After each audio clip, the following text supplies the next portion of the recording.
That's a tough one, to say the least, to watch our guys against a very good pitcher, who's throwing the ball well, and figure out a way to get a lead. Chris giving us a chance.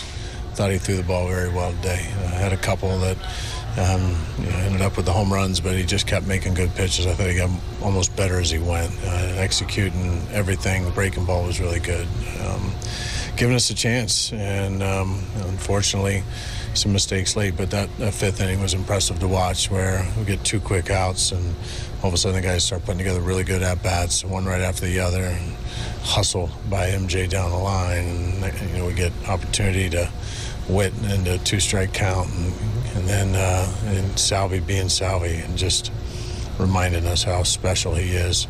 But we made some mistakes in the 8th, and those mistakes are always going to haunt you against a good team.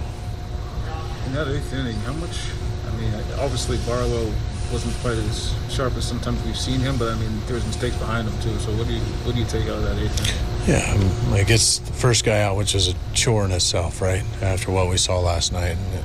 And then you get a infield full swing that doesn't reach the dirt, and so then get into a tough spot.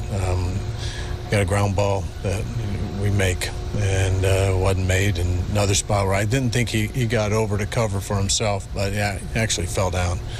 He slipped. So I don't know if he was late. I haven't seen the video myself, but those are things that start to turn into big innings when you got an offense that can start stacking stuff on top of the mistakes.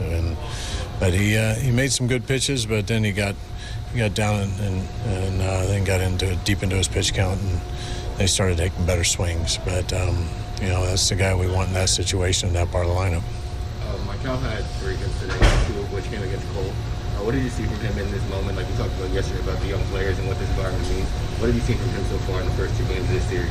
Yeah, nice to see him get his first hit and get a couple of them, and hit the one ball hard up the middle, and the other 2 just put it in the right place, put the ball in play.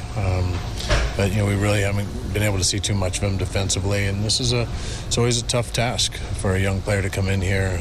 But we know that he's a plus defender, and looking forward to watching him more so we can see it. But it's just one of those tough days today. On Salvi's homer, we obviously saw the result of it, but how did that swing look to you?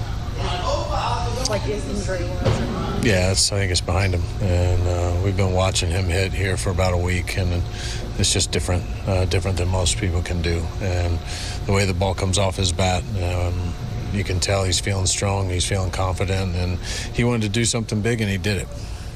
What did you see with Jackson there in the end? Yeah, the guy hadn't pitched in a while, and he came in knowing he had his back against the wall. He had to pitch, and went right to the changeup a lot. And I think he's going to continue. We talk about all these young pitchers, and it's about confidence. And he has confidence in his changeup at the major league level.